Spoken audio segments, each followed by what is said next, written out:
সময় আছে।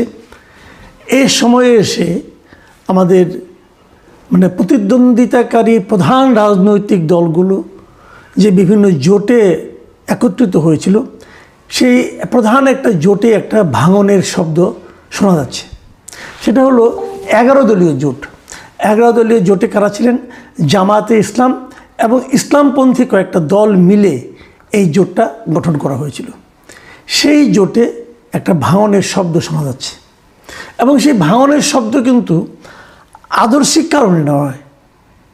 ভাঙনের শব্দ হলো আসন ভাগাভাগি নিয়ে। এই জায়গাটাতে এই যে কারণটা, এই কারণটার জন্য আমি ব্যাপারটাতে খুব ইন্টারেস্ট ফিল করছি এবং আপনাদের সঙ্গে আলোচনা করছি। একটা জোট কিন্তু হতেই পারে, ধরেন প্রায় কাছাকাছি আদর্শ, একটু একটু ডিফারেন্স আছে, এ ধরনের দলের মধ্যে জোট হতেই পারে। কিন্তু এই 11 দলীয় যে জোটটা ছিল, এটা কিন্তু কোনো জোট ছিল না, এটা ছিল একটা নির্বাচনী জোট, কোনো আদর্শিক জোট না। এখানে আদর্শের কোনো মিল নাই, বরঞ্চ উল্টাপাল্টা আদর্শ। যেমন এলডিপি আছে এই জোটের মধ্যে, অলি আহমেদ, উনি খুবই মুক্তিযোদ্ধা এবং মুক্তিযুদ্ধের পক্ষের লোক বলে নিজেদেরকে দাবি করেন এবং জামাত বিরোধী।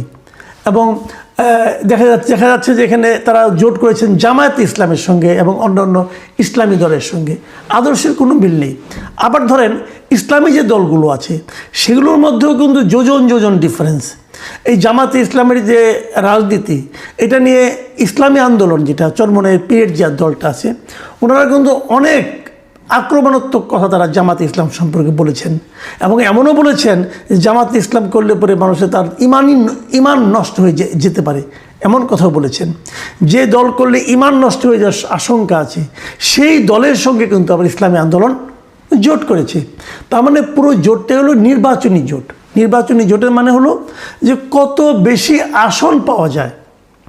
এবং এই জোটটার আপনারা যদি একটু মনে করতে পারেন, এই জোটটার শুরুটা কিন্তু হয়েছিল ইসলামী আন্দোলনের মাধ্যমে। এই প্রথম উদ্যোগটা কিন্তু ইসলামী আন্দোলনই নিয়েছিল এবং তাদের একটা থিওরি ছিল, সেটা হলো ওয়ান বক্স পলিসি।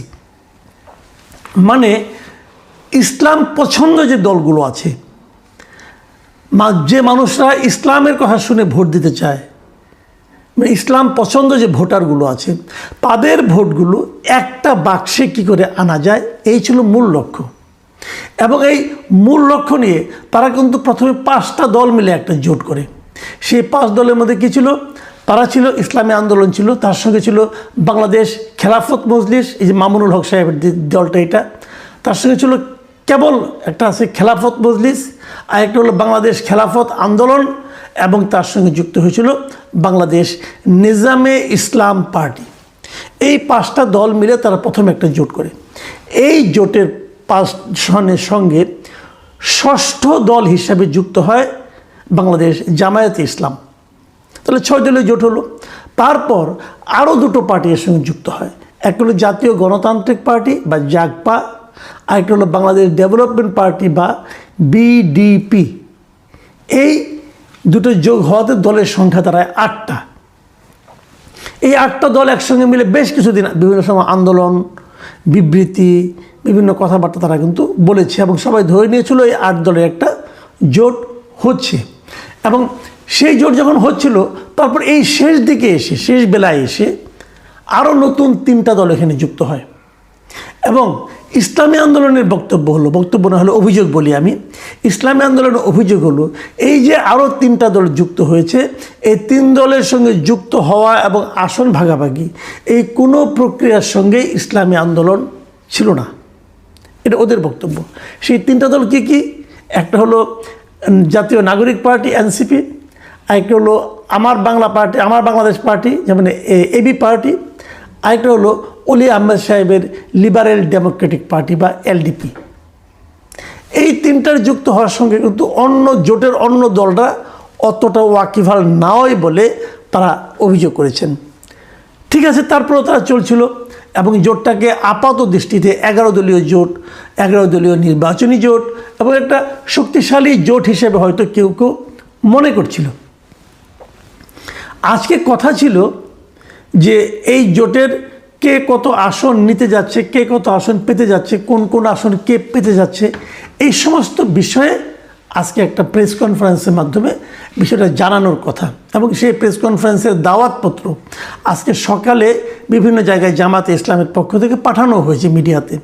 আবার 2-2:30টার দিকে পরবর্তী সময়ে এই জামাতে ইসলাম আরেকটা বিজ্ঞপ্তি দিয়ে জানিয়েছে যে তাদের সেই যে 4টার দিকে যে প্রেস কনফারেন্সটা হওয়ার কথা ছিল, সেই প্রেস কনফারেন্সটা আপাতত স্থগিত করা হয়েছে।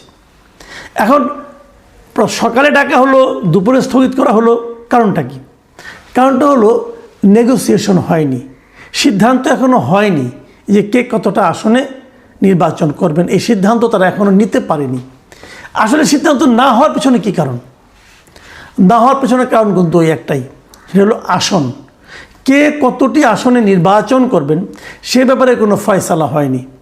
যেমন ইসলামী আন্দোলন প্রথমে চেয়েছিল 100 আসনে তারা নির্বাচন করবে, পরে তারা বলেছে ঠিক আছে 50টায় রাজি, কিন্তু জামাতে ইসলাম তাদেরকে 40টার বেশি আসন দিতে রাজি নয়। এটা একটা ব্যাপার। আবার ধরেন ওইদিকে যে বাংলাদেশ খেলাফত মজলিস মামুনুল হক সাহেবদেরটা, তারা চেয়েছিল 25 থেকে 30টা, তাদেরকে 20টায় বেশি দিতে রাজি না। আবার এদিকে এনসিপিকে তারা 30টা দিবে বলে বলা হচ্ছে। তো এই সব মিলিয়ে আলাপ আলোচনার মাধ্যমে মানে সিদ্ধান্ত আসা যাচ্ছে না কে কতগুলি আসন পাবে।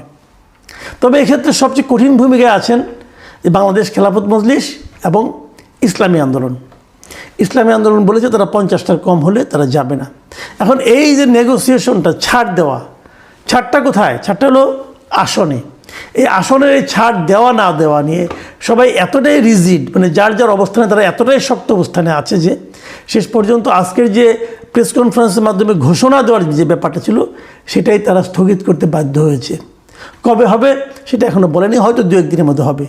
তার মানে বিষয়টা দাঁড়াচ্ছে আগামী 2-1 দিনের মধ্যে তারা আরও আলোচনায় বসবে, আরও নেগোসিয়েশন করবে, তারপরে তারা একটা সিদ্ধান্ততে পৌঁছবে। হয়তো জোট থাকলে কে কতটা পাবে সেটা জানাবে, অথবা জোট থাকবে না, কে বেরিয়ে যাবে, যার মতো ব্যাপার। এখন এই বিষয়টা নিয়ে একটু কথা বলতে চাই, এই জোট বিষয়টা নিয়ে, যে এই ধরনের জোট আসলে জাতির জন্য কি উপকার নিয়ে আসে এই কথাটা একবার ভাবেন আপনারা। তাদের মধ্যে আদর্শের কোনো মিল নাই, কিন্তু কেবল আসন, মানে ওই যে 1 বক্স যে পলিসিটা, যে একটা বক্সের মধ্যে ইসলামকে যারা পছন্দ করে অথবা ইসলামী নামধারী দলকে যারা ভোট দিতে চায় তারা যেন একটা বক্সে থাকে। ধরেন একটা এলাকায় নির্বাচন হবে, সেখানে ইসলামী আন্দোলন আছে, অথবা খেলাফত মজলিস আছে, অথবা বাংলাদেশ খেলাফত মজলিস আছে, এবং সেই সঙ্গে ধরা যাক আপনার জামাতে ইসলামী আছে, নিজামী ইসলাম পার্টি আছে। এরা সব তো আপনার হলো গিয়ে ইসলাম নামধারী দল, মানে এরা সবাই নিজেদের মতো করে বলতে চায় যে আমাদের দলকে ভোট দিলে আমরা ইসলাম কায়েম করব। তাহলে যে সমস্ত সাধারণ মানুষ বুঝে হোক না বুঝে হোক ইসলামী দলকে ভোট দিতে চায়, তাদের ভোটটা কিন্তু এরকম 4-5 ভাগ হয়ে যাচ্ছে। এই জিনিসটাকে এড়ানোর জন্যই কিন্তু ইসলামী আন্দোলনের পক্ষ থেকে প্রস্তাবটা ছিল যে 1 বক্স পলিসি, মানে ইসলামকে যারা পছন্দ করেন তারা সবাই একটা বক্সের মধ্যে ভোট দিবেন, যাতে নাকি তাদের মানে আপনার প্রার্থী সংখ্যার মানে আপনি নির্বাচিত হওয়ার সম্ভাবনা বেড়ে যায়। পলিসি নির্বাচনের বিচারে খুব ভালো, কিন্তু রাজনীতির বিচারে কি ভালো? দেখুন, ইসলাম তো একটা, জিনিসটা খেয়াল করুন, ইসলাম তো একটা। হযরত মুহাম্মদ সাল্লাল্লাহু আলাইহি ওয়াসাল্লাম যে ইসলাম করেছেন সেই ইসলামের তো উনি কোনো শাখা প্রশাখা বানান নাই, উনি একটা ইসলাম বানিয়েছেন। সারা দুনিয়ার জন্য একটা ধর্মগ্রন্থ কোরআন আছেন। তো একটা কোরআন যেখানে আছে, এই কোরআনের অনুসারী তো একটাই হওয়া উচিত ছিল, এতগুলি কেন? তার মানে এই কোরআনের বিভিন্ন ঘটনা প্রবাহে বিভিন্ন আয়াতের ব্যাখ্যা এবং কোরআন ভিত্তিক জীবনযাপনের জন্য যে ব্যাখ্যা আছে, সে ব্যাখ্যায় কিন্তু ভিন্নতা আছে। আর ব্যাখ্যায় যদি ভিন্নতা থাকে, ভিন্ন ভিন্ন ব্যাখ্যার সবগুলো যা সঠিক হবে না। যদি সবগুলি সঠিক না হয়, হয়তো একটা সঠিক হবে, বাকিগুলো ভুল হবে। এখন কোনটা ভুল কোনটা সঠিক এটা আপনি সাধারণ মানুষ আমরা কেমনে বুঝবো? ওনারা বুঝেন, এবং ওনারা এতটাই বুঝেন যে নিজেরটা ছাড়া বাকিগুলিকে মোটামুটি বলেন যে ওখানে গেলে ইমানই নষ্ট হয়ে যাবে, তারা এমন কথাও বলেন। তাহলে আমরা কোন দিকে যাব? এখন তারাও কিন্তু মিলতে পারছে না।